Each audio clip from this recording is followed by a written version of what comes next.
Shalom, selamat malam Bapak Ibu Saudara yang saya kasih dalam Tuhan. Malam hari ini kita mau siapkan hati kita untuk kita dapat masuk dalam hadirat Tuhan. Kita mau menikmati hadiratnya saat malam hari ini. Kita bersyukur kalau malam hari ini kita masih boleh ada sebagaimana kita ada. Itu semua hanya karena anugerah Tuhan dalam hidup kita. Oleh sebab itu malam hari ini kita mau bersyukur kepada Tuhan. Karena hanya Dia yang layak menerima setiap pujian kita. Terima kasih Tuhan. Terima kasih Yesus. Terima kasih Tuhan. Haleluya. Haleluya. Terima kasih Yesus.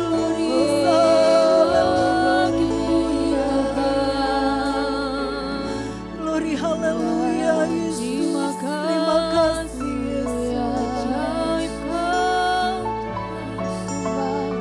Terima kasih Tuhan. Kami mau menaikkan syukur kami kepada Engkau Tuhan. Terima kasih Yesus. Amin Tuhan. Haleluya Yesus. Aku hendak bersyukur pada Tuhan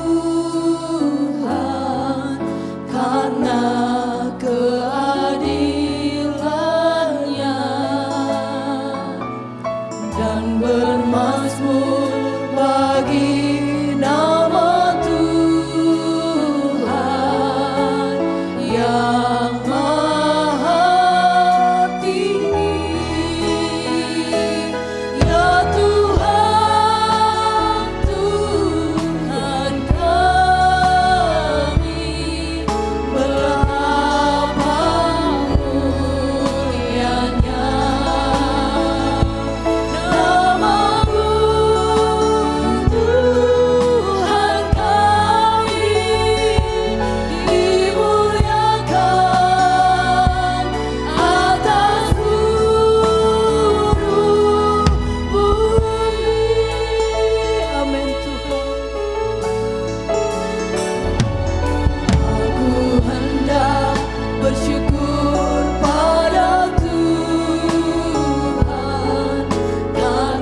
menyerahkan ibadah kami dari awal hingga akhirnya ke dalam tangan-Mu Tuhan.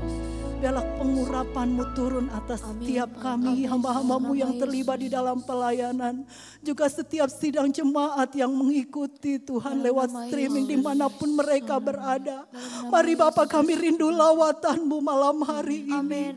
Mari Roh Kudus bekerjalah di tengah-tengah ibadah kami saat malam hari ini Tuhan. Terima kasih Bapa, kami akan mulaikan ibadah kami di dalam satu nama, yaitu Tuhan Yesus Kristus. Haleluya. Amin. Puji Tuhan. Hanya Yesus yang layak menerima setiap pujian kita. Amin. Oleh sebab itu malam hari ini Dia adalah Raja di atas segala raja.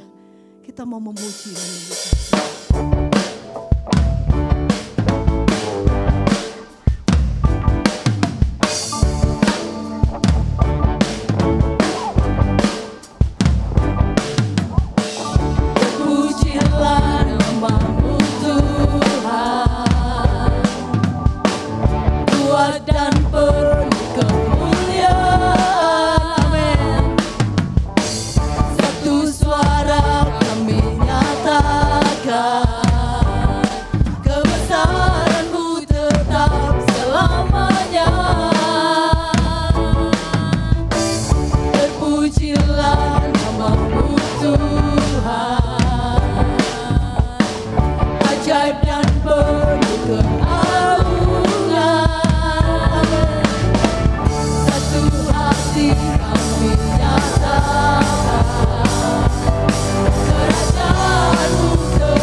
Terima kasih Tuhan. Tak terbayang kebesaran-Mu Tuhan. Amin.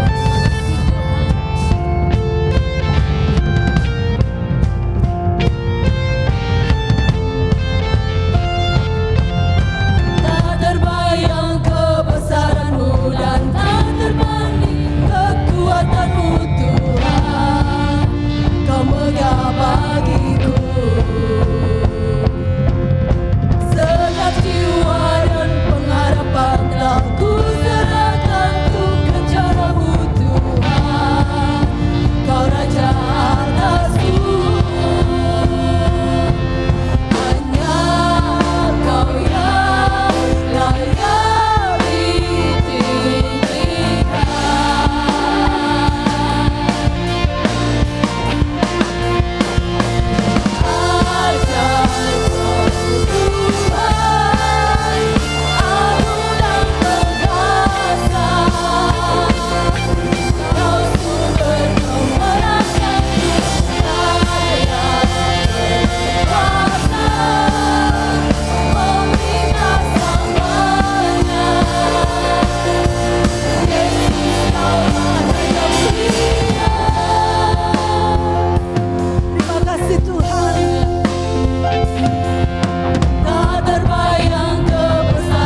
Shalom, selamat bergabung di ibadah streaming GPDI COTW Temanggung.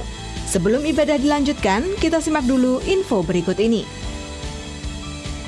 Pendaftaran baptisan air tetap dibuka. Anda dapat mendaftarkan diri ke sekretariat atau Ibu Anita Arisantoso. Pelaksanaan baptisan air akan dijalankan setelah status PSBB dinyatakan selesai. Pokok doa bulan Juni 2020. Roh Kudus menuntun bangsa-bangsa pada keselamatan dalam Yesus. Semangat persatuan dan persaudaraan di bangsa Indonesia semakin bertumbuh. Di masa pembatasan sosial, umat Tuhan mengalami penyertaan Allah. Kristus tetap menjadi pusat dalam kehidupan jemaat. Anda juga dapat simak pokok doa ini di Warta Jemaat Online COTW Family. Bila Anda ingin memberikan donasi untuk kegiatan berbagi sembako, Anda dapat transfer ke rekening sebagai berikut.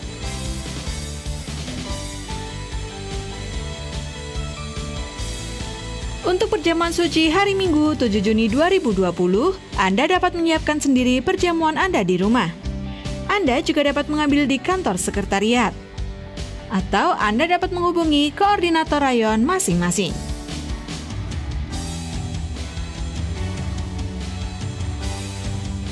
Anda dapat mengikuti ibadah online GPDI COTW Temanggung dengan jadwal sebagai berikut.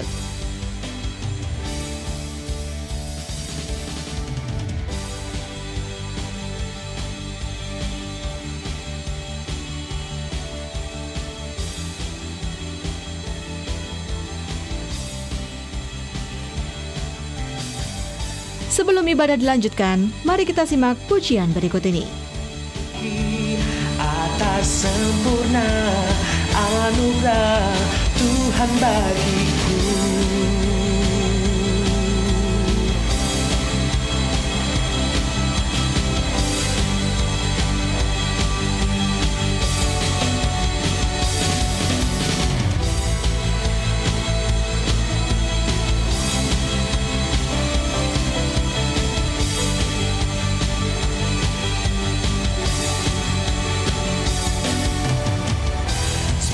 sanggup limpahkan segalanya,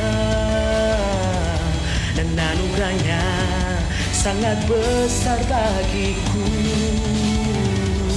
Sebab Allah sanggup limpahkan segalanya, dan anugerahnya sangat besar bagiku. Aku diberkati, aku dilimpahi, karena Allah sanggup untuk menyediakan.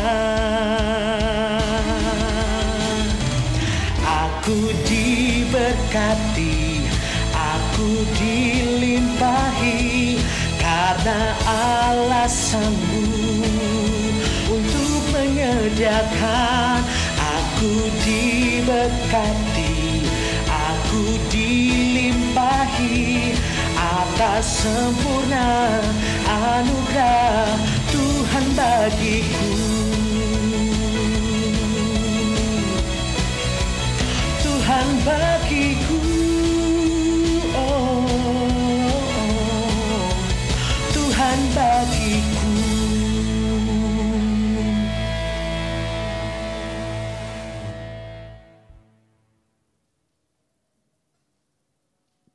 Haleluya. Malam hari ini sebentar kita mau siapkan hati kita untuk diisi oleh kebenaran firman Allah.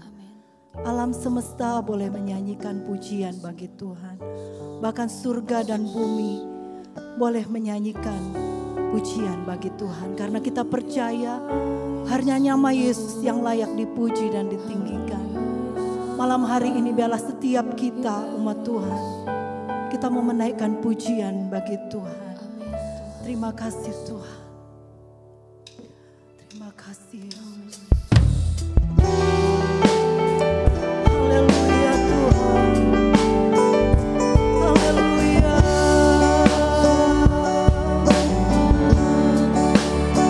Terima kasih.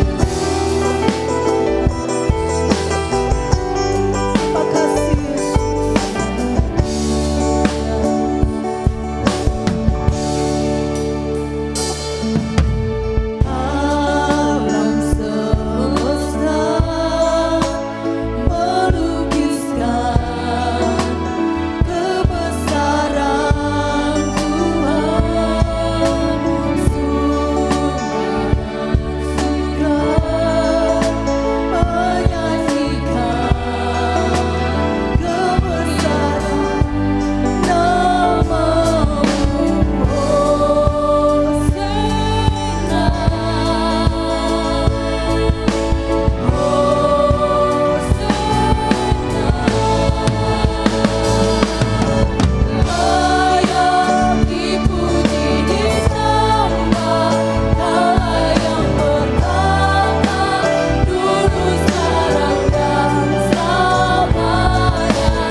penyembahan kami Tuhan.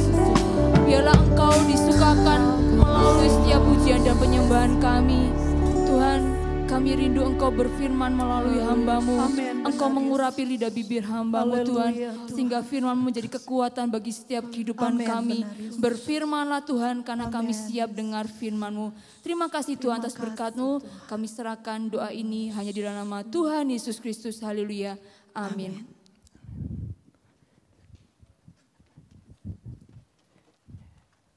Puji Tuhan, Dia tetap berkuasa di bumi dan di sorga. Dia bukan hanya berkuasa ketika Dia hadir ya secara jasmani dalam manusia Yesus Kristus saja. Kemudian sesudah Dia naik ke sorga, kemudian Dia tidak lagi berkuasa di bumi. Tidak, Dia tetap adalah Allah yang berkuasa baik di bumi maupun di sorga. Itu sebabnya Bapak Ibu Saudara sekalian, mungkin kalau kita sekarang mengikuti kebaktian ini, kita sudah masuk di bulan Juni ya. Kita masuk di bulan Juni. Ini adalah bulan yang ketiga. Kita masih ada di dalam PSBB. Dan saya yakin gak ada yang kebetulan di dalam segala sesuatu. Kalau di bulan ini gereja kita masuk kepada sebuah tema, fokus dan menyukai melihat matahari. Kita masih berbicara tentang tahun Raja Wali. Raja Wali dia fokus dan menyukai melihat matahari. Kapan Raja Wali itu fokus dan menyukai melihat matahari? Burung Raja Wali adalah burung yang unik. Ya, burung yang unik karena saya bisa katakan dia punya kehidupan ganda. Jadi kehidupannya yang pertama, di mana dia bertumbuh secara alamiah, dia menjadi bisa dikatakan raja di angkasa.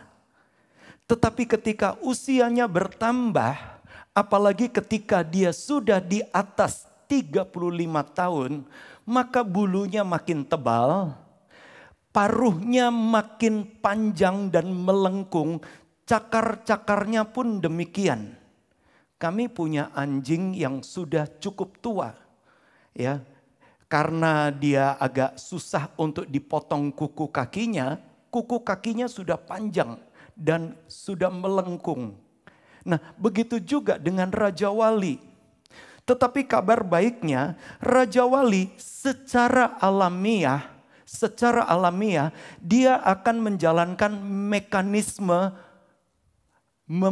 membaharui masa mudanya.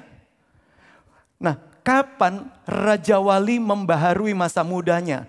Ketika dia sudah menjadi inefektif, tidak efektif lagi, tidak lincah karena bulunya sudah semakin tebal, paruhnya sudah semakin panjang, cakar-cakarnya sudah semakin panjang, bahkan matanya mulai berkabut karena tua, maka dia punya masa yang bisa dikatakan seperti masa inkubasi. Di situ dia masuk ke istilahnya ke wilayah matahari. Ya, ke wilayah matahari. Dia menyendiri di bukit batu di paling tinggi. Dan yang dia kerjakan adalah dia membiarkan tanpa makan, dia membiarkan dirinya diterpa oleh matahari, diterpa oleh cuaca. Dan dia mulai mencabuti bulu-bulunya. Dan prosesnya itu cukup lama, saudara. Prosesnya itu cukup lama. Bukan hanya 1-2 minggu. Prosesnya cukup lama. Ya, bahkan bisa lewati 3 bulan. Bisa melewati 3 bulan. Karena ketika dia berdiam diri di bawah terik matahari, dia mulai cabuti bulu-bulunya dan menariknya setiap hari terang atau siang hari, maka dia akan melihat kepada matahari untuk membakar lapisan kabut di matanya. Sehingga ketika dia sudah cabuti seluruh bulu-bulunya, dia harus paksa supaya paruh lamanya itu terlepas. Sehingga memungkinkan untuk muncul paruh baru. Dia harus paksa mencakar-cakar bukit batu supaya Cakar lamanya terlepas sehingga memungkinkan keluar cakar baru, memungkinkan keluar bulu-bulu baru. Sementara itu dia terus melihat kepada matahari untuk membakar, ya, bahasanya untuk membakar lapisan kabut yang sudah melapisi matanya. Dan saudara bisa googling saja, ya, eagles toward sun. Maka saudara akan bisa menemukan, begitu keywordnya seperti itu, saudara akan menemukan satu situs yang menerangkan tentang itu. Nah, inilah yang Tuhan inginkan. Kadangkala sama seperti sekarang kita masuk bulan yang ketiga di dalam PSBB. Pembatasan sosial berskala besar. Sepertinya kita tidak bisa kemana-mana. Sudahkah kita fokus dan menyukai melihat matahari? Mari kita melihat ayatnya. Memang ayat ini ditulis oleh Raja Salomo, melukiskan tentang jangan hatimu berpaut kepada kekayaan. Karena kekayaan digambarkan akan seperti Raja Wali yang terbang. Coba kita lihat Amsal 23 ayat yang kelima. Kita lihat ayat ini di bagian belakangnya, di bagian B-nya. Kita lihat Amsal 23. Kalau engkau mengamati-amatinya, lenyaplah ia. Karena tiba-tiba ia bersayap, lalu terbang ke angkasa seperti Raja Wali. Ya, jadi kita bisa melihat ayat ini menuliskan seperti Raja Wali yang toward to heaven. Dia mengarahkan, ya, ke angkasa, ke sorga. Nah, begitu juga ketika kita mengarahkan pandangan kita fokus kepada matahari. Saudara bisa lihat, coba kita buka Maleakhi 4 ayat yang kedua. Kenapa? Maleakhi 4 ayat yang kedua mengatakan, menjelaskan kepada kita, Maleakhi 4 ayat yang kedua, firman Allah mengatakan, Maleakhi 4 ayat yang kedua, Maleakhi.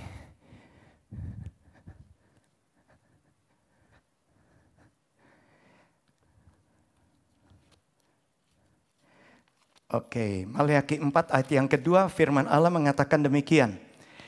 Tetapi kamu yang takut akan namaku, bagimu akan terbit surya kebenaran dengan kesembuhan pada sayapnya. Kamu akan keluar dan berjingkrak-jingkrak seperti anak lembu lepas kandang.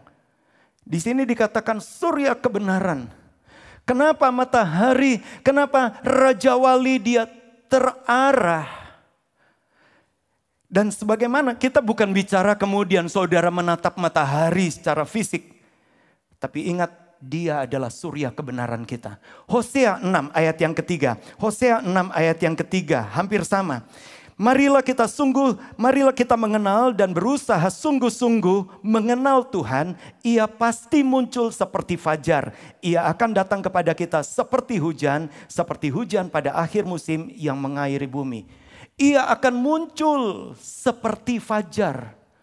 Jadi ketika kita fokus dan menyukai matahari, artinya kita bersungguh-sungguh terfokus di dalam kondisi seperti Raja Wali yang sedang memperbaharui masa mudanya. Tidak kebetulan Tuhan izinkan. Ingat, wabah bukan berasal dari Tuhan. Penyakit bukan berasal dari Tuhan. Tapi kalau Tuhan izinkan semuanya itu terjadi, kemudian kita sepertinya terbatasi, sepertinya kita disimpan seperti Raja Wali yang disimpan selama 103 bulan, 90 sampai 150 hari, sepertinya dia tidak mencari nafkah. Dia harus fokus bagaimana izinkan alamiahnya memperbaharui masa mudanya. Bapak Ibu Saudara sekalian, tidak ada yang kebetulan. Kalau Allah izinkan mungkin di hari-hari ini sudah bulan yang ketiga. Sepertinya engkau harus terbatasi. Pekerjaanmu terbatasi. Tapi ingat, biarlah kita fokus dan menyukai surya kebenaran kita. Marilah kita mengenal sungguh-sungguh karena dia pasti muncul seperti fajar. Kalau kita bersungguh-sungguh, Tuhan saya mau berharap kepadamu. Dia akan muncul seperti fajar. Bapak Ibu Saudara sekalian, di tengah masa yang sukar, saya mendengar banyak kesaksian. Bahkan ada pengusaha-pengusaha kecil di awal PSBB, di awal wabah corona ini dia mulai berpikir, saya nggak punya penghasilan. Semuanya sepi. Tapi pribadi-pribadi ini, umat Allah ini mengalami bagaimana surya kebenaran itu muncul. Jadi Bapak Ibu Saudara sekalian, biarlah di bulan Juni ini kita fokus dan menyukai melihat surya kebenaran. Karena surya kebenaran itu akan, firman Allah menuliskan di kitab Wahyu. Coba kita lihat Wahyu 21 ayat 23. Wahyu 21 ayat 23 mengatakan hampir sama. Tuhan akan jadi lampu dan kota itu tidak memerlukan matahari dan bulan untuk menyinarinya. Sebab kemuliaan Allah meneranginya dan anak domba itu adalah lampunya. Ketika kita fokus kepada mata surya kebenaran kita, ingat anak domba itu adalah lampunya. Sudahkah di masa-masa ini fokus kita adalah kepada anak domba itu yang adalah lampunya? Ingat nanti di langit dan bumi yang baru. Langit dan bumi yang baru tidak memerlukan matahari secara jasmani. Kenapa? Allah jadi terangnya, anak domba jadi lampunya. Wahyu 22 ayat yang kelima. Wahyu 22 ayat yang kelima juga mengatakan hampir sama. Dan malam tidak akan ada lagi di sana dan mereka tidak memerlukan cahaya lampu dan cahaya matahari. Sebab Tuhan Allah akan menerangi mereka dan mereka akan memerintah sebagai raja sampai selama-lamanya. Mungkin saudara mulai berpikir, saya sudah gak punya terang. Di masa PSBB ini sepertinya gak ada terang dalam hidup saya. Ingat, Yesus tetap terang dunia. Yesus terang dunia, dia bercahaya. Dan kabar baiknya, bukankah Yesaya sudah mengatakan ketika kegelapan menutupi bumi dan kekelaman menutupi bangsa-bangsa, terang Tuhan terbit atasmu dan kemuliaannya jadi nyata. Jadi firman Allah sudah mengatakan, selama ini mungkin kita mulai berpikir uang saya itu adalah matahari hidup saya yang menopang hidup saya. Ingat, Tuhan adalah lampunya. Yesus adalah lampunya. Dia adalah terang. Dan ketika kita izinkan, Tuhan, aku menyukai firman-Mu. Aku menyukai keberadaanmu. Engkau akan mengalami benar-benar dia menjadi surya kebenaran. Dia menjadi lampu dalam hidupmu. Dan gak ada yang kebetulan. Kalau Tuhan sepertinya simpan hidup kita. Ingat, selalu ada rencana Allah di balik perlindungannya. Allah sepertinya harus menyimpan. Di dalam dua kali pertemuan ini kita karena kita akan melihat banyak kasus bahwa Tuhan menyimpan. Saya bukan sedang menubuatkan sesuatu, tetapi Bapak Ibu Saudara sekalian, mari kita bisa melihat dengan iman. Kita mulai belajar dari firman Allah. Ketika Allah sepertinya izinkan, sepertinya terbatasi, Allah punya rencana yang besar. Allah menyimpan, dan ketika Allah menyimpan dalam keterbatasan, Allah punya rencana yang besar. Dan rencananya adalah rencana yang baik. Rencananya bukan menghancurkan. Mari kita teruskan ya pembahasan kita di Matius 8. Gak ada yang kebetulan hari ini sampai ayat yang ke-15. Tapi kita baca dulu 15, 16, dan 17. Matius 8 ayat 15, 16, dan 17. Ini peristiwanya adalah ketika ibu mertua Petrus sedang sakit demam. Kadangkala orang yang namanya sakit itu nggak enak. Ya, nggak enak. Begitu sakit, apalagi kalau masuk rumah sakit. Sudah masuk rumah sakit, nggak ada yang nungguin lagi. Sendirian, ya tengah-tengah di tanah orang. Saya ingat ada satu rekan di pastori pernah masuk rumah sakit karena kebetulan ya nggak ada yang bisa nungguin. Ya, dia di rumah sakit sendirian dan itu nggak nyaman. Itu cara Allah untuk menyimpan.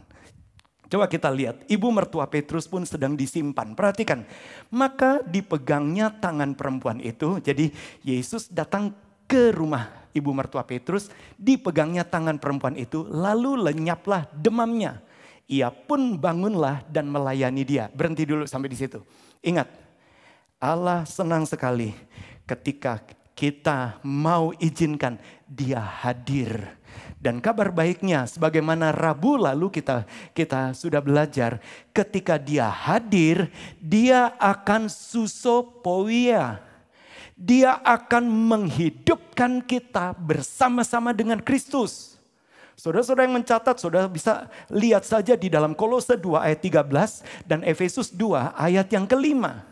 Dia menghidupkan kita kembali, susopoia.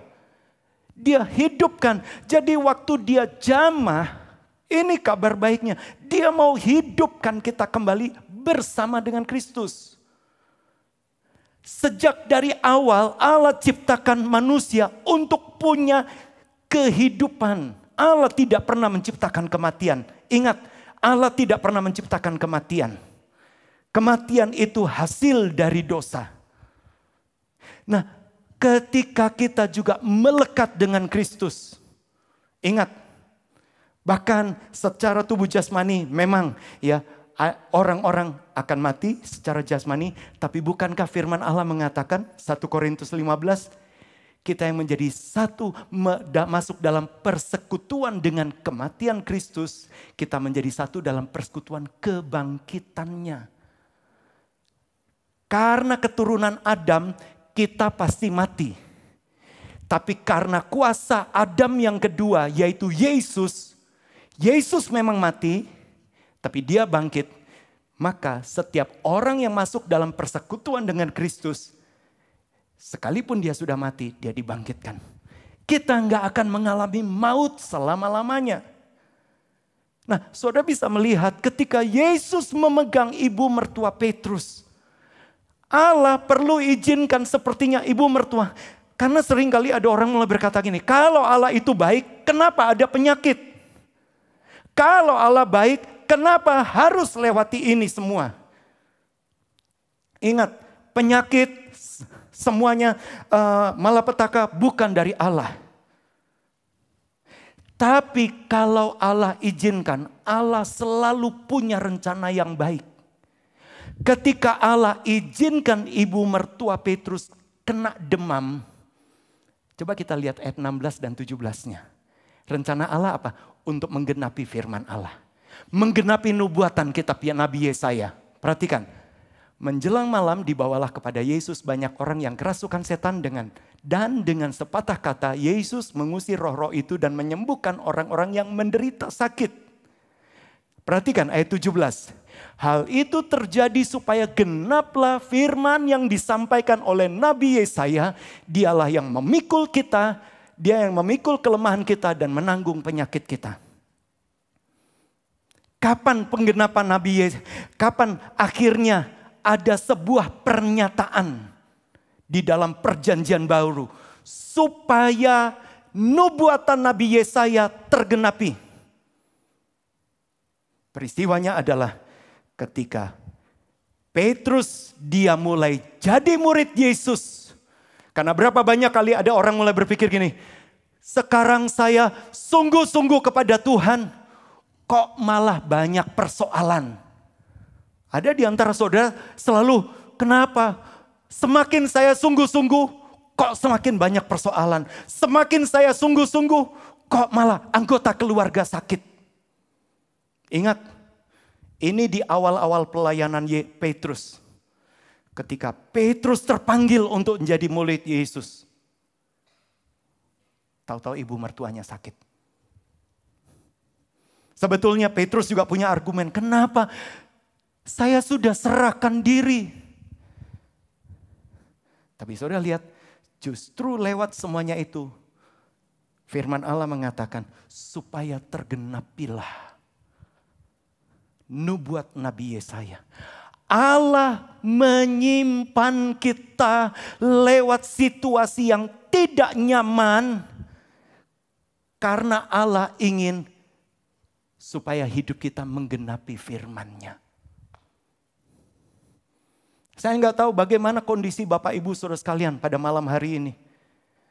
Mungkin ada di antara engkau sementara saudara melihat, menyaksikan tayangan ini. Saudara sendiri juga masih merasakan gejala-gejala, entah itu di bagian tubuh, bagian bawah. Saudara masih merasa sakitnya. Tapi hari ini Tuhan akan beli susopoianya. Dia akan menghidupkan engkau kembali. Tuhan mau jamah hidupmu. Supaya genaplah nubuatan firman Allah. Dia yang menanggung kelemahan kita. Dan dia yang menanggung segala sakit. Menyembuhkan segala sakit penyakit kita. Imani firman Allah. Saudara mungkin mulai mendengar kata dokter dan laporan medis. Tapi hari ini Tuhan izinkan sepertinya menyimpan engkau dalam pembatasan. Karena Tuhan punya rencana genapi firman. Mari kita melihat sekalipun memang di dalam 2 kesempatan ini kita akan belajar tentang 14 tokoh. 14 tokoh di dalam firman Allah. Kita mulai dari yang pertama. Allah menyimpan Nuh. Kita sudah belajar tentang Nuh. Karena bukankah tertulis demikian juga pada akhir zaman seperti di zaman Nuh. Kita awali dengan Nuh. Allah menyimpan Nuh 1 tahun di dalam bahtera. Saudara bisa bayangkan 1 tahun di dalam bahtera. Dan waktu Nuh masuk ke dalam bahtera, nggak ada durasinya. Tuhan mulai berkata, Nuh siap-siap ya 1 tahun. Enggak, Tuhan hanya berkata, Nuh masuklah ke dalam bahtera. Seberapa yang engkau bisa ajak. Nuh bisa ngajak keluarganya. Tapi menariknya, bahkan dia ngomong kepada besannya, nggak ada satu besannya yang percaya. Karena firman Allah kan mengatakan Nuh yang masuk ke dalam bahtera, Nuh istrinya. Kemudian ketiga anak laki-lakinya, ya, ketiga anak laki-lakinya dan ketiga mantunya. Kalau dia bisa punya mantu, berarti dia punya besan. Adakah besannya masuk ke dalam bahtera? Enggak. Itu sebabnya Bapak Ibu Saudara sekalian, ya. Jadilah kabar baik buat banyak. Tapi Nuh ketika dia masuk ke dalam bahtera, dia masuk dalam pembatasan ilahi. Tapi Allah simpan Nuh di dalam bahtera. Dan selama 1 tahun, saya nggak bisa habis pikir. Waktu itu Nuh mungkin sudah memperhitungkan, memprediksi. Ya, kita harus persiapkan. Karena Nuh bukan hanya di dalam bahtera 8 orang saja.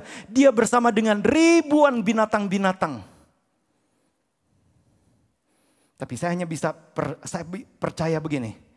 Nuh di dalam bahtera dengan ribuan binatang-binatang ada dalam pertama. Dalam firman Allah. Mereka masuk dalam kepemimpinan Allah. Mereka percaya kepada penyediaan Allah. Nuh nggak perlu bawa minyak bergalon-galon untuk penerangan. Saudara bisa bayangkan kan di dalam bahtera.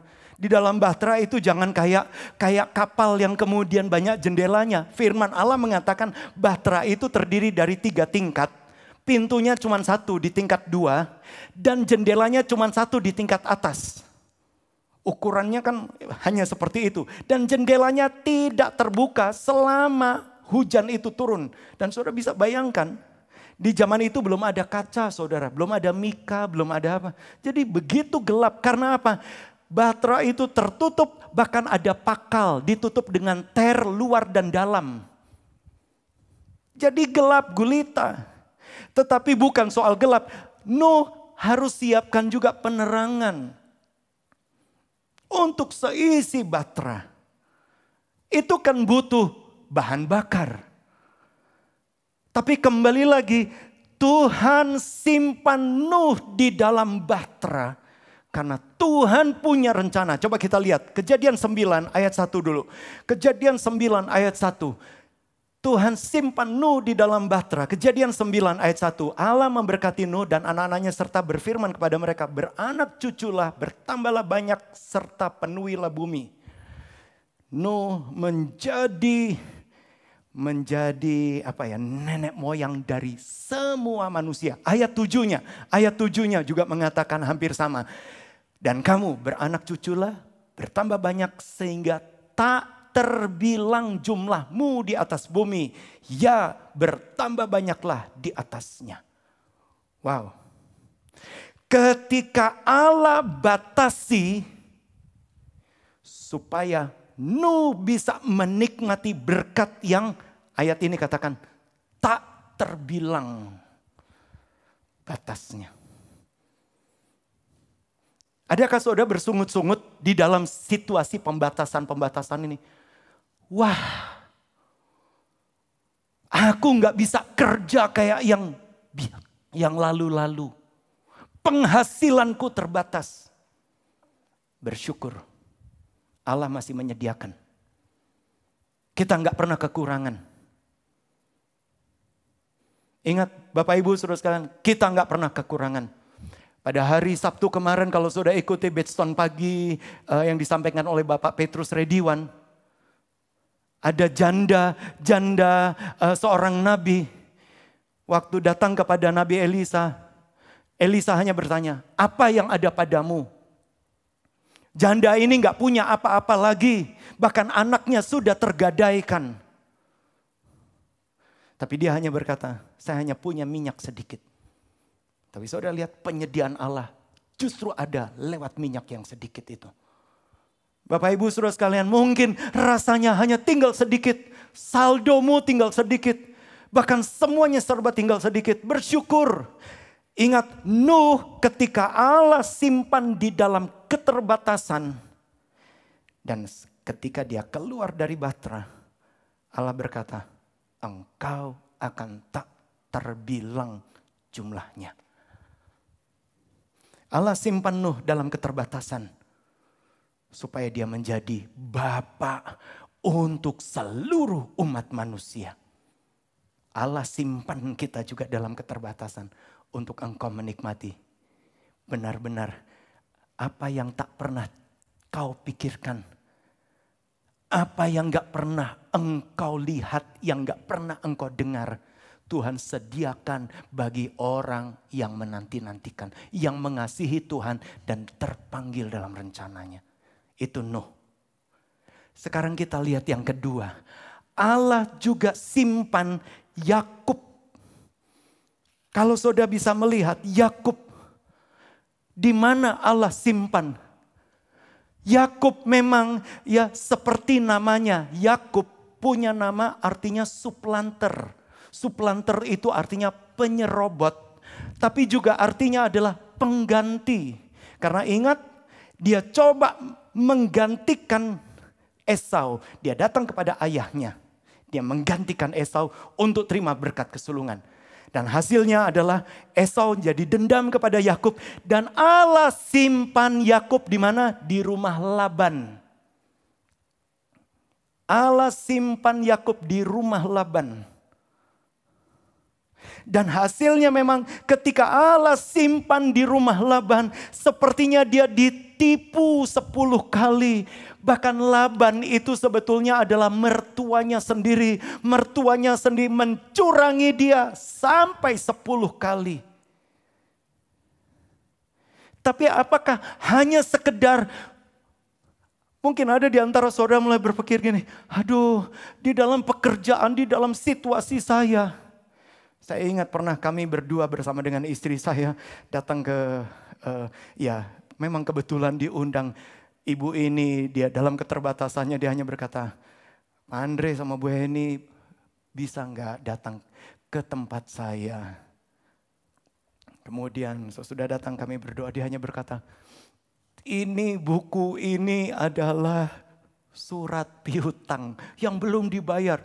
Bukunya tebal-tebal dan beberapa buku. Enggak cuma satu buku.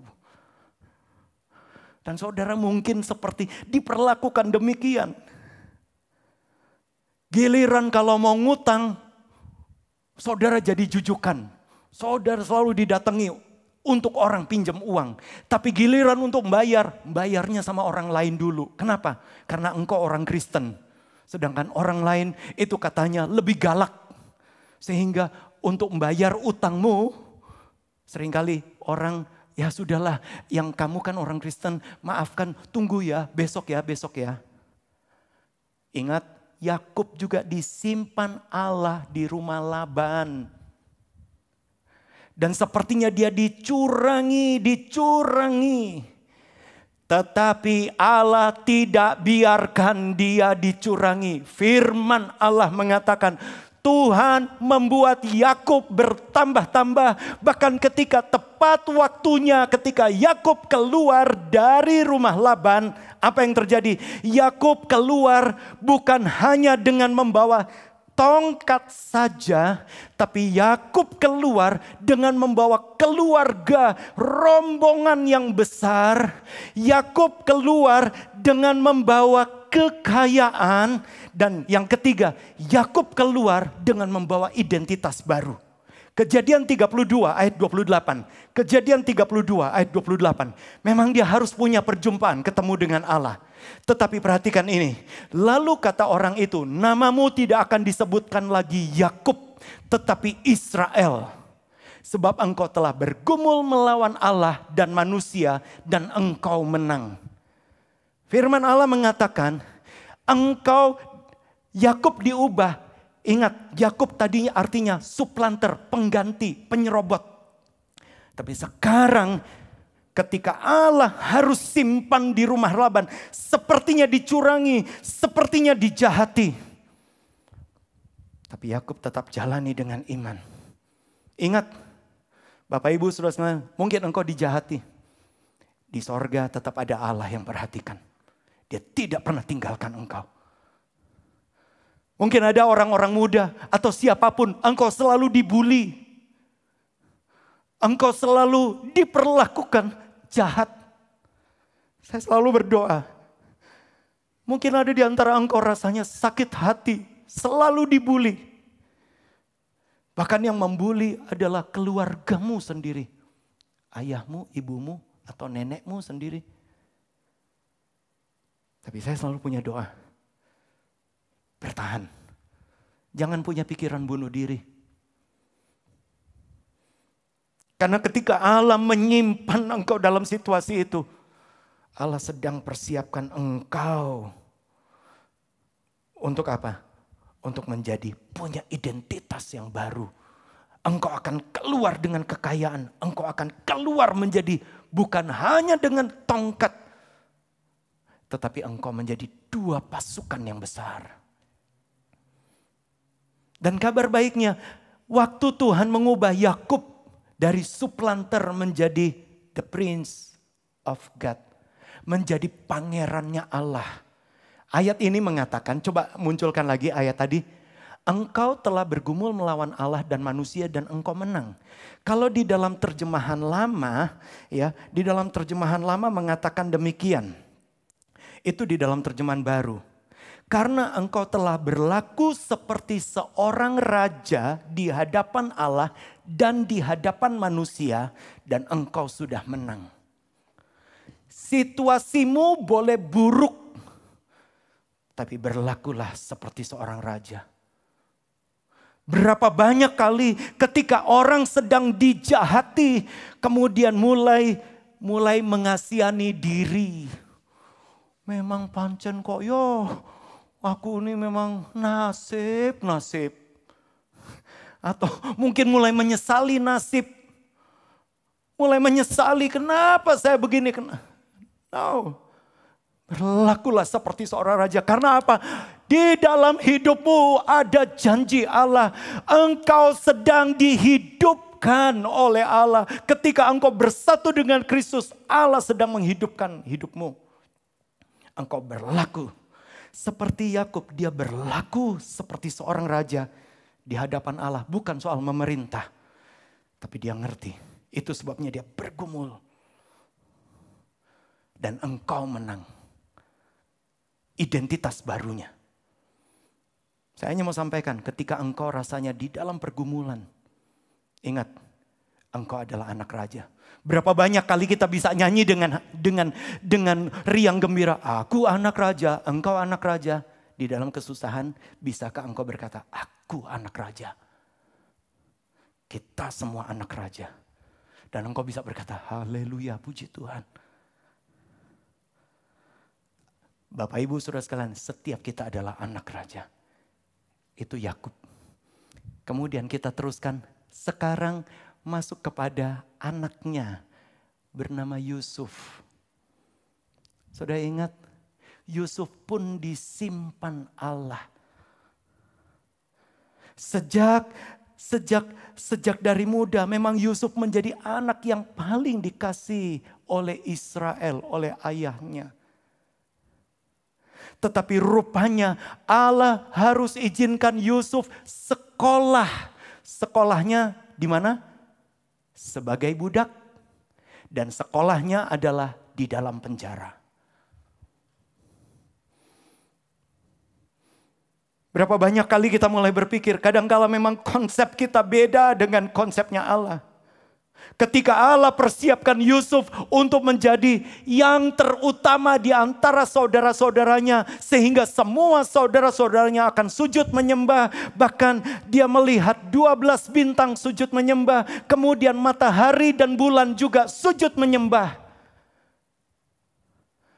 Tapi untuk mewujudkan semua rencana Allah yang mulia, Allah harus simpan dari 30 tahun usia Yusuf.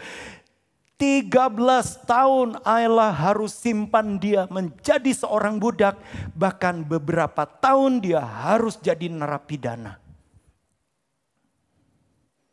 Dan hasilnya dahsyat saudara. Ketika Allah simpan, apakah Allah sekedar ingin buang Yusuf begitu saja? Tidak. Allah punya rencana.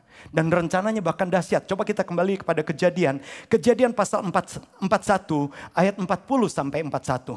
Kejadian 41 ayat 40 sampai 41.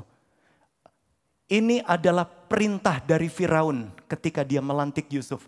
Engkaulah menjadi kuasa atas istanaku. Perhatikan.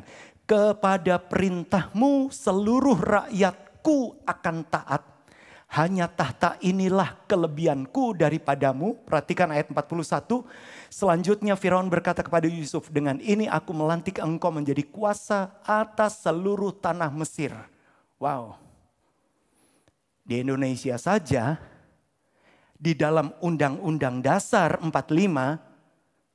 saudara lihat, saya lupa di pasal berapa. Tapi ada aturan begini, Presiden Indonesia harus orang Indonesia asli. Maaf, saya bukan bicara tentang ras. Tapi di dalam Undang-Undang Dasar 45 sudah tertulis itu.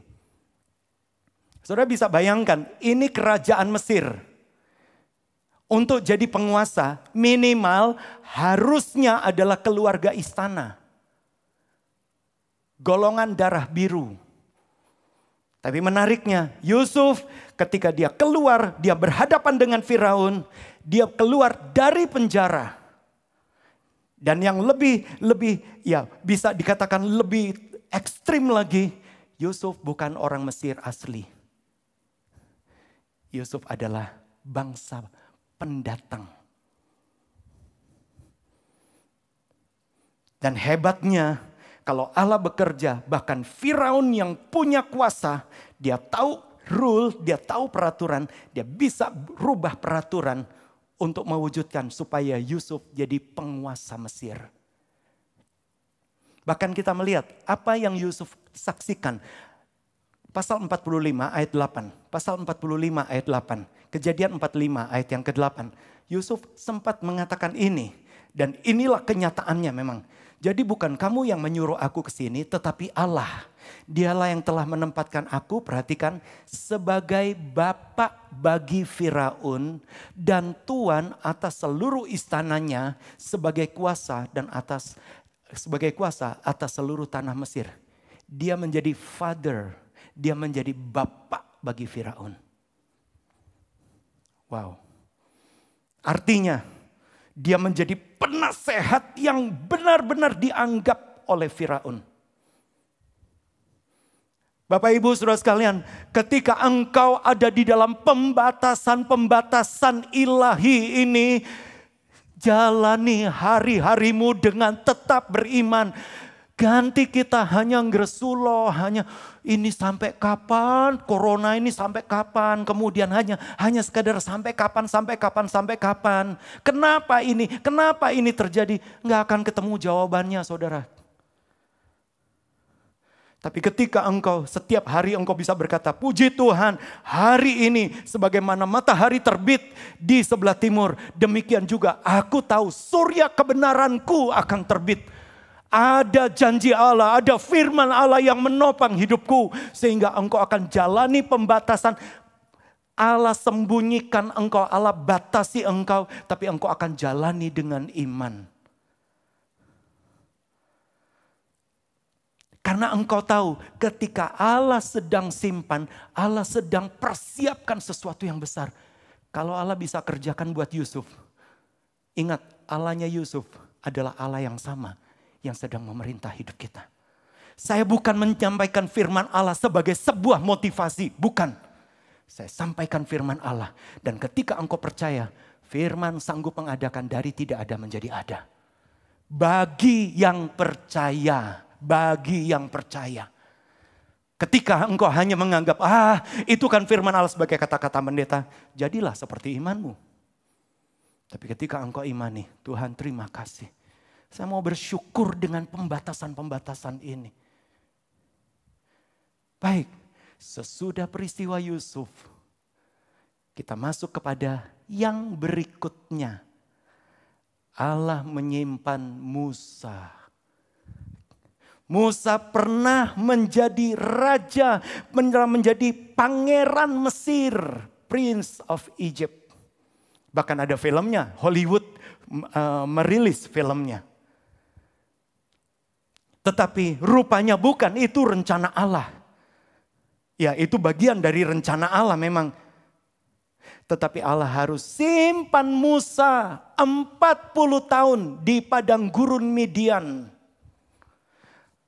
Saat 40 tahun pertama dia mulai berpikir, wah, ketika saya jadi pangeran Mesir, saya coba bela bangsa saya. Dan hasilnya dia hanya menyembunyikan mayat penjaga Mesir, ya, mayat prajurit Mesir di dalam pasir. Kalau engkau coba mewujudkan kehendak Allah dengan kekuatanmu, engkau hanya akan menyembunyikan bangkai di bawah pasir. Dan gak ada yang bisa tersembunyi. Sehingga hasilnya apa? Musa harus lari ketakutan ke padang gurun Midian 40 tahun. Dan di 40 tahun Allah simpan Musa. Perjanjian baru mengatakan Musa yang tadinya punya kuasa dalam mulutnya. Mulutnya itu penuh wibawa. Bahkan saudara ingat ketika Allah menjumpai dia di Horeb atau di Sinai. Ya, Horeb dan Sinai itu sama. Ketika Allah jumpai dia, Musa bahkan berkata, aku ini petah lidah, aku ini gagap. Kenapa? Terlalu lama disimpan. Karena berapa banyak kali ada orang punya argumen, nek kesuwen Tuhan enggak jawab-jawab, selak tuwo. Selak enggak punya potensi, puji Tuhan. Musa pun jadi enggak punya potensi. Musa yang tadinya punya wibawa dalam perkataan, ketika tepat waktunya Allah, Musa mulai berkata, Tuhan aku ini gagap, aku ini gak bisa ngomong. Identitasnya sudah berubah. Tapi itu adalah waktu yang tepat. Untuk Musa membawa keluar bangsanya keluar dari Mesir. Coba kita lihat Keluaran 3 ayat yang ke-12. Keluaran 3 ayat yang ke-12. Keluaran 3 ayat yang ke-12 mengatakan begini. Keluaran 3 ayat yang ke-12. Lalu firman-Nya, bukankah aku akan menyertai engkau? Inilah tanda bagimu bahwa aku yang mengutus engkau apabila engkau telah membawa bangsa itu keluar dari Mesir. Menariknya, kemarin memang istri saya sempat tanya. Mesir bahasa Ibraninya adalah Misraim. Misraim itu artinya double distress. Kesulitan double. Mungkin saudara mulai berpikir pembatasan sosial itu seperti kesulitan yang double bagi saya. Ketika engkau sedang disimpan Allah. Tuhan berkata, Musa, ini saatnya engkau membawa bangsa ini keluar dari Mesir. Terus, maka kamu akan beribadah kepada Allah di gunung ini, di Horeb, di Sinai. Karena untuk itulah mereka akan terima firman Allah memang. Keluar dari kesulitan double, keluar dari stres yang berlebihan. Bapak Ibu saudara sekalian, Allah gak pernah terlambat. Mungkin saudara mulai berpikir, wah selak ndalu. Ndalu itu artinya apa ya? Terlalu matang. Kadangkala kalau di pastori ya kami makan pisang, kemudian ada banyak yang gak suka. Apalagi misalnya pisang Ambon yang sudah ada totol-totolnya hitam. Padahal ya menurut kesehatan ketika pisang itu sudah ada totol-totolnya hitam, sudah ndalu, itu paling tinggi potasiumnya. Ya, justru zatnya paling. Ketika saudara mulai berpikir selak ndalu dan saudara sudah lonyot, sudah ndalu, paling tinggi vitaminnya. Itu sebabnya kalau mungkin yang nonton ada orang-orang yang sudah ndalu, coba lihat orang di samping kanan, samping kiri. Ya, mungkin orang itu selalu berkata, wis tua kok, wis peot, wis ndalu. Ya, akeh vitaminnya loh. Coba tepuk dulu, kamu tuh banyak vitaminnya loh. Itu sebabnya yang muda-muda jangan berpikir, oh saya masih muda. Pisang Ambon yang masih muda itu sepet tau. Tapi kalau yang dalu itu manisnya anyel, vitaminnya tuh paling banyak. Musa ketika dia sudah dalu, sudah benar-benar rasanya terlalu matang. Itu saat yang tepat untuk dia bawa bangsa Israel keluar dari double distress. Saudara mungkin mulai berpikir, saya udah gak punya kekuatan kalau 80 tahun. Siapa bilang? Musa dipilih Allah bawa bangsa Israel keluar usia 80 tahun. Dan masih ada 40 tahun yang ketiga yang Tuhan persiapkan. Dan Ibrani mengatakan matanya tidak menjadi kabur, kekuatannya tidak menjadi lemah sampai masa tua. Sampai terakhir dia ada di atas gunung Nebo kalau saya tidak salah. Dia masih bisa melihat semua tanah perjanjian. Ketika engkau disimpan Allah, ingat Allah punya rencana yang besar. Kemudian sesudah Musa kita lihat Naomi dan Ruth. Oke. Allah harus menyimpan Naomi di tengah kemandulan Moab. Memang gara-gara kesalahan. Naomi bersama suaminya Elimelek pindah ke Moab. Tapi hasilnya Moab itu mandul. Gak ada apa-apa. Bahkan dua anaknya. Mahlon dan Kilion. Dua anaknya mati.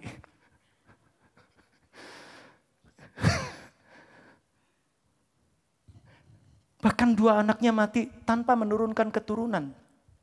Tersisa Orpa dan Ruth.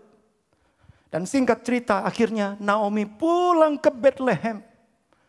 Allah simpan hanya tinggal tersisa Naomi. Sehingga ketika pulang dia mulai berkata, jangan engkau sebut aku Naomi. Naomi itu artinya delight, kesukaan.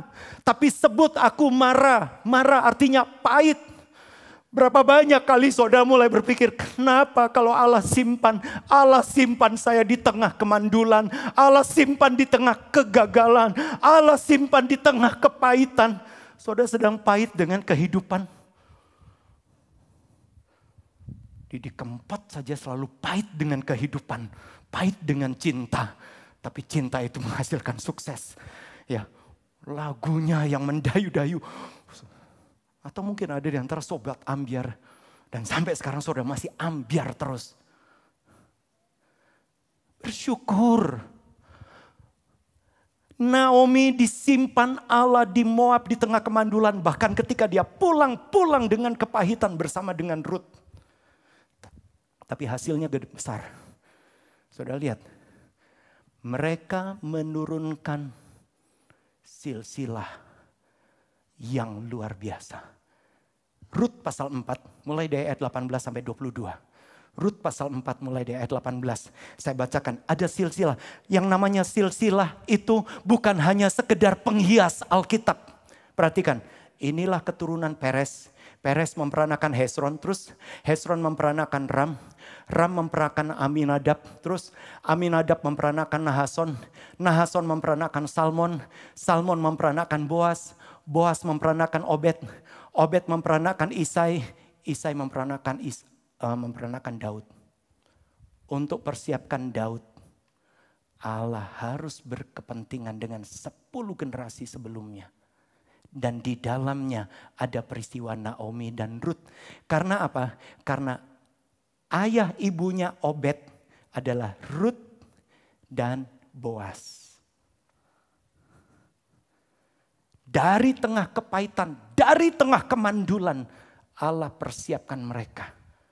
Bahkan Naomi dari tengah kemandulan dia mulai berpikir, sekarang saya nggak punya anak laki-laki lagi. Saya pulang ke Bethlehem, saya pergi dari Bethlehem dengan 2 laki-laki, dengan 3 laki-laki, suami dan 2 anak laki-laki. Tapi saya pulang hanya tinggal punya anak perempuan. Atau mungkin ada di antara saudara selama ini hanya coba cari anak laki. Dan engkau sepertinya saya nggak punya harapan. Ingat, ketika Ruth bahkan bersama 1 menantu perempuannya. Coba kita lihat mundur, masih di Rut pasal 4 ayat yang ke-15, ayat yang ke-15. Perhatikan pengakuan dari orang-orang banyak dan dialah yang akan menyegarkan, atau dari ayat 14 supaya lengkap. Sebab itu perempuan Bethlehem berkata kepada Naomi, terpujilah Tuhan yang telah rela menolong engkau pada hari ini dengan seorang penebus. Boas itu penebus. Termasyurlah kiranya nama anak itu di Israel. Perhatikan ayat yang ke-15. Dan dialah yang akan menyegarkan jiwamu dan memelihara engkau pada waktu rambutmu telah putih. Sebab menantumu yang mengasihi engkau telah melahirkannya. Perhatikan. Ruth digambarkan perempuan yang lebih berharga bagimu dari 7 anak laki-laki. Wow. Saudara mungkin ada di tengah kemandulan. Saudara ada di tengah kepahitan. Jangan terus berkelana di Moab. Kembali ke Bethlehem. Kembali ke rumah roti. Kembali kepada firman Allah. Taklukkanlah dirimu kepada firman. Ingat, penebusmu datang. Ketika engkau percaya kepada firman, penebusmu akan bertindak bagi engkau. Ruth menjadi seorang yang lebih berharga dari 7 laki-laki. Sekarang kita masuk kepada Daud. Tuhan simpan Daud selama 15 tahun. Sesudah Daud diurapi jadi Raja Israel. Sesudah dia diurapi. Tapi kenyataannya usia 16-17 tahun dia diurapi jadi Raja Israel. Tapi 15 tahun dia berkelana, berputar-putar tanpa pengharapan. Padahal diikuti dengan ribuan orang. Tapi menariknya ketika Daud dia berkelana, ingat Daud bertanggung jawab terhadap orang-orang yang mengikuti dia. Tapi menarik sekali, justru di dalam perlindungan, di dalam simpanan Allah yang tidak pasti itu. Coba perhatikan Kisah Rasul 13 ayat 22. Kisah Rasul 13 ayat 22 mengatakan begini. Perhatikan Kisah Rasul 13 ayat 22. Setelah Saul disingkirkan, Allah mengangkat Daud menjadi raja mereka. Perhatikan, tentang Daud Allah telah menyatakan, aku telah mendapat Daud bin Isai, seorang yang berkenan di hatiku dan yang melakukan segala kehendakku. Bisa diubah ke dalam terjemahan bahasa Inggris mengatakan begini, ya, I have found David the son of Jesse, a man after my own heart. A man after. Ada sebuah kayak permainan kata ya. Seseorang yang sesudah hatiku. A man after my own heart. Kenapa Daud bisa menjadi seseorang yang sesudah hatinya Allah? Coba kita lihat, ini sikapnya Daud. Mazmur 16 ayat yang ke-8. Mazmur 16 ayat yang ke-8. Mazmur 16 ayat yang ke-8. Di dalam Mazmurnya, dia berkata begini, aku senantiasa memandang kepada Tuhan karena ia berdiri di sebelah kananku. Aku tidak akan goyah. Bisa ubah dalam terjemahan bahasa Inggris mengatakan begini. I have set the Lord always before me. Ketika kita selalu taruh Tuhan sebelum kita, bahasa bebasnya, Tuhan akan taruh kita sesudah hatinya. Wow. Ketika engkau mungkin di dalam pembatasan disimpan Allah, di dalam ketidakpastian, padahal engkau punya tanggung jawab yang besar. Apakah engkau selalu bisa berkata, I have set the Lord always before me? Atau engkau selalu berkata gini, aduh piye, aduh gak ada uang, aduh gak ada uang. Selalu uang, selalu uang, selalu uang. Aduh gimana? Kalau engkau taruh Tuhan di depanmu, Tuhan akan taruh engkau dekat hatinya. A man after my own heart. Dan hasilnya dahsyat. Saudara bisa melihat. Bahkan sampai beberapa keturunan. Kalau saudara perhatikan. Bahkan sampai Hizkia. Sesudah 300 tahun Tuhan berkata gini. Aku tidak akan memusnahkan engkau dan keluarga. Karena aku ingat nenek moyangmu Daud. Bayangkan. Daud bukan orang sempurna. Tapi ketika dia disimpan. Tuhan, dia taruh Tuhan selalu di depannya. Taruh Tuhan selalu di depan. Mari kita lihat sebagai yang terakhir untuk bagian ini. Elia. Elia disimpan Allah di tepi sungai Kerit. Dan ketika dia disimpan Allah di tepi sungai Kerit. 1 Raja-Raja 18 ayat 37. Coba kita lihat. Nanti masih memang ada beberapa ayat. 1 Raja-Raja 18 ayat yang ke-37 mengatakan. Jawablah aku ya Tuhan, jawablah aku. Supaya bangsa ini mengetahui bahwa engkaulah Allah ya Tuhan. Dan engkaulah yang membuat hati mereka tobat kembali. Tuhan simpan Elia di tepi sungai Kerit. Supaya apa? Dia buat kebangunan rohani, dia balikan hati bangsa. Dia benar-benar bisa musnahkan 400 nabi-nabi Baal. Dan membuat hati bangsa itu kembali berbalik kepada Tuhan. Ketika engkau disimpan oleh Tuhan. Tuhan ingin kesaksian hidupmu menjadi kesaksian untuk membalikan hati yang sudah lama mungkin menyembah kepada yang lain. Dan menarik sekali ya. Di dalam perjanjian baru. Yesus pernah berjumpa dengan Musa dan Elia. Coba kita lihat sebagai ayat-ayat terakhir. Matius pasal yang ke-17. Matius pasal yang ke-17 ayat yang ketiga. Matius pasal 17 ayat yang ketiga mengatakan gini. Maka nampaklah kepada mereka. Jadi ketika mereka ada di Gunung Tabor. Petrus, Yakobus dan Yohanes diajak Yesus naik ke atas Gunung Tabor. Nampak kepada mereka Musa dan Elia sedang berbicara.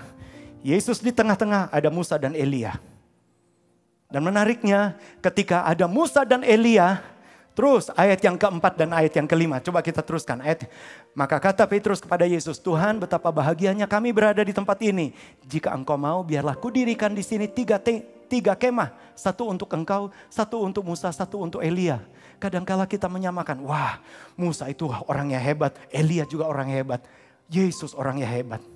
Tapi menarik sekali, Allah memberikan pernyataan yang beda. Ayat yang kelima. Tiba-tiba sedang ia berkata-kata, turunlah awan yang terang menaungi mereka. Dan dari awan itu terdengar suara yang berkata, inilah anakku yang kukasihi, kepadanya aku berkenan. Dengarkanlah dia. Dengarkan siapa? Bukan dengarkan Musa, bukan dengarkan Elia.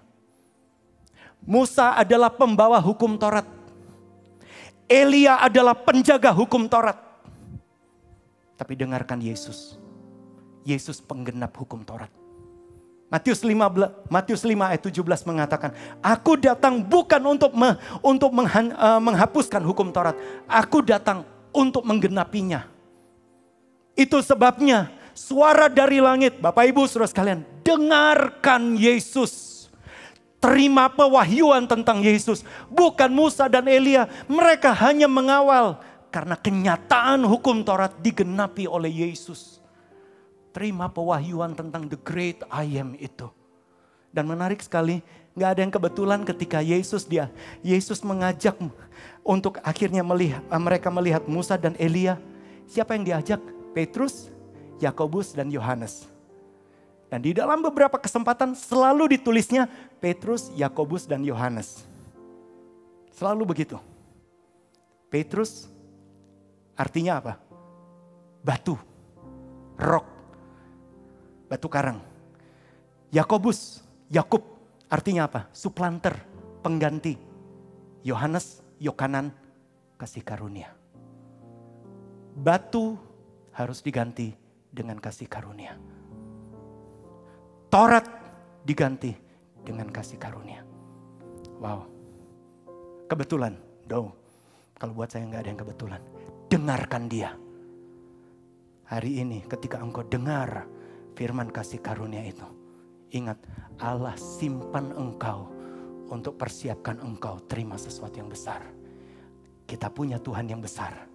Dia adalah Tuhan yang sempurna. Biarlah kita bisa berkata, Tuhan, aku siap hidup kami untuk menggenapkan firman-Mu. Mari setiap mata terpejam, setiap wajah kita angkat pada Tuhan. Kita nyanyikan sebuah pujian ini.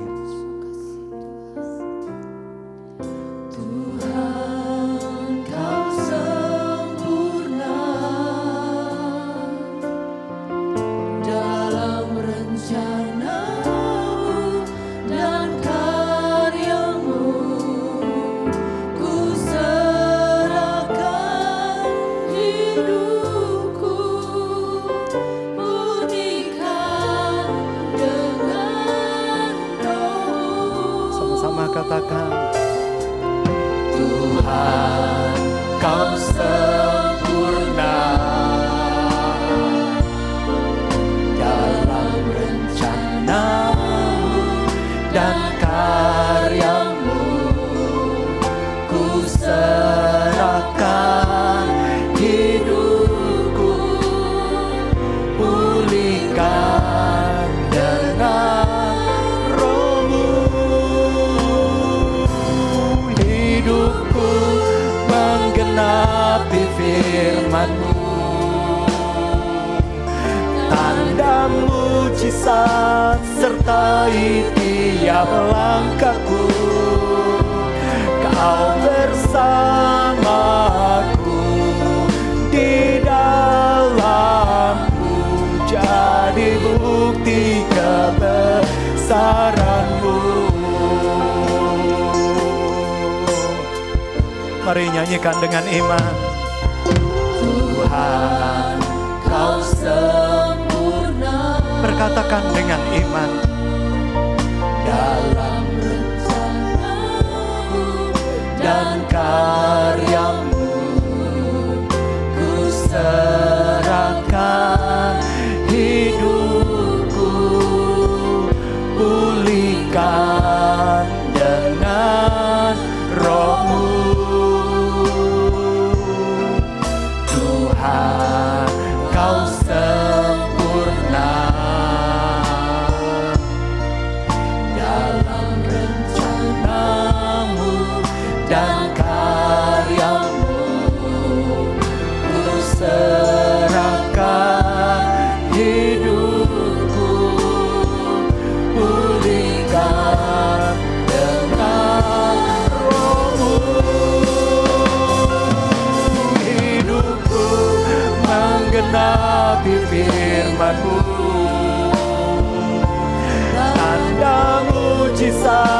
sertai tiap langkahku. Kau bersamaku, di dalamku, jadi bukti kebesaran-Mu. Hidupku menggenapi firman-Mu, tanda mujizat sertai tiap langkahku. Kau bersamaku, di dalamku, jadi bukti kebesaran-Mu. Bapak Ibu Saudara sekalian, mungkin di hari-hari ini, di dalam pembatasan-pembatasan ini, engkau mulai berkata, saya nggak bebas lagi, saya nggak bebas. Tapi biarlah Tuhan, biarlah mata kita menyukai dan fokus kepada matahari, kepada surya kebenaran kita. Dia adalah lampu yang tidak terpadamkan. Dia adalah matahari dalam hidupmu yang menopang hidupmu. Mungkin engkau ada di tengah kemandulan, engkau di tengah kepahitan sekalipun. Kembali ke Bethlehem, jangan tinggal di Moab. Move on, mulai kembali. Allah punya rencana. Jangan simpan kepahitan. Mulailah bergerak untuk menggenapi rencana Allah. Mulailah masuk di dalam rencana penyediaannya. Mungkin engkau selalu dijahati, mungkin engkau selalu dicurangi. Mungkin engkau rasanya sudah terlalu tua, sudah rasanya nggak mungkin apa-apa. Tapi hari ini ketika Allah simpan, Allah punya rencana yang besar. Engkau akan bawa bangsa ini keluar dari double kesulitan. Engkau sedang dipakai Tuhan. Itu sebabnya kita bisa berkata, Tuhan, aku mau hidupku menggenapi firman-Mu. Itu sebabnya tinggallah dalamku. Aku mau tinggal di dalam Engkau. Nyanyikan pujian ini dengan iman. Hidupku menggenapi firman-Mu, tanda mujizat sertai tiap langkahku. Kau bersamaku, di dalamku, jadi bukti kebesaran-Mu. Hidupku menggenapi firman-Mu. Imani firman Allah. Ada tanda mujizat sertai tiap langkah kita. Karena yang menyertai hidupmu adalah pencipta langit dan bumi. Kau bersamaku dan di dalamku. Kau bersamaku, di dalamku, jadi bukti kebesaran. Nyatakan sekali lagi, kau bersamaku, kau bersamaku, di dalamku, jadi bukti kebesaran-Mu. Mari kita mulai berdoa. Haleluya, haleluya, haleluya, haleluya. Ya Rabbasayar, Engkau ada di dalam kami. Engkau berjalan bersama kami. Haleluya, haleluya. Di dalam nama Yesus, Engkau berjalan bersama kami. Engkau tidak pernah terlambat. Engkau tidak pernah terlalu cepat. Engkau punya waktu yang tepat. Kami setuju dengan firman-Mu. Kami setuju dengan firman-Mu. Kami fokus dan menyukai Engkau Tuhan. Jadilah pada kami seperti firman Allah. jadilah pada kami seperti firman Allah.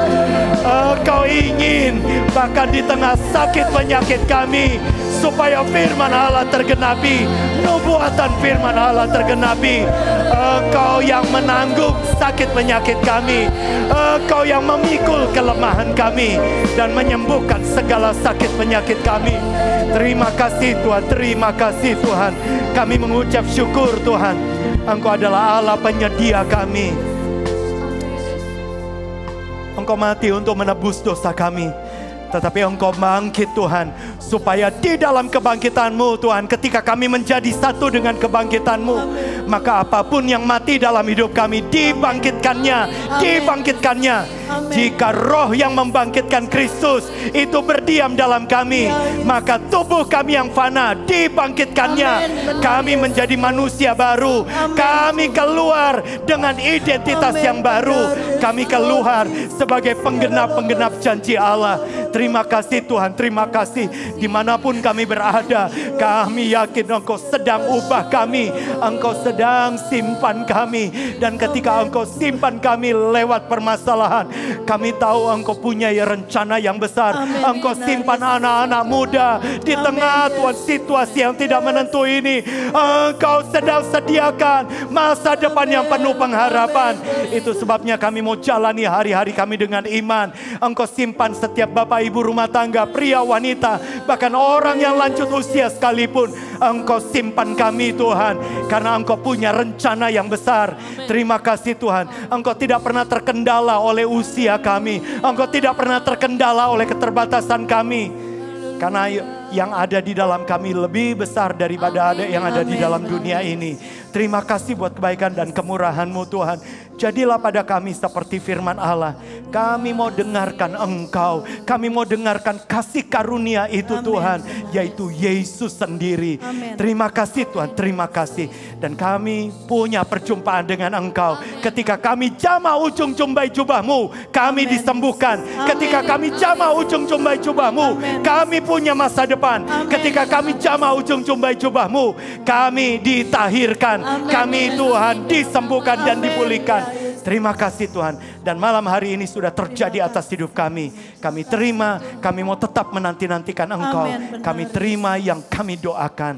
Terpujilah nama-Mu Tuhan. Diberkatilah seluruh sidang jemaat. Dari anak-anak, remaja, pemuda, pria, wanita, bapak, ibu rumah tangga, bahkan sampai orang yang lanjut usia. Hidup kami menggenapi firman-Mu. Tanda mujizat sertai tiap langkah kami. Karena Engkau bersama kami, Engkau tinggal di dalam kami. Menjadi bukti kebesaran-Mu Tuhan. Terima kasih Tuhan, terima kasih. Mari saudara kita terima berkat dari Tuhan. Tuhan memberkati engkau dan melindungi engkau. Tuhan menyinari engkau dengan wajahnya dan memberi engkau kasih karunia. Bahkan Tuhan menghadapkan wajahnya kepadamu dan memberi engkau shalom, damai sejahtera. Kini saudara-saudaraku sekalian, jalanilah hari-harimu dengan membawa berkat dari Allah Bapa, kasih karunia dan perkenanan karena korban Yesus yang sempurna di kayu salib. Penyertaan kuasa Roh Kudus yang akan terus mengingatkan, menasihati, bahkan memimpin engkau dari iman kepada iman, dari kebenaran pada segala kebenaran. Engkau menikmati kemuliaan pada kemuliaan yang lebih besar lagi. Bahkan perlindungan kuasa darah Kristus akan melindungi roh, jiwa, tubuhmu. Alam sadar, alam bawah sadar, alam tidak sadar, bahkan keluarga sampai orang di balik bayangmu. Dari mara bahaya, sakit, penyakit, niat jahat, kecelakaan, wabah, bencana, kuasa kegelapan, dari kuasa-kuasa roh-roh jahat, ataupun dari pelecehan-pelecehan. Kami terima berkat Allah terjadi atas hidup kami. Dalam nama Yesus dan semua yang percaya katakan amin. Puji Tuhan, selamat malam dan Tuhan berkati.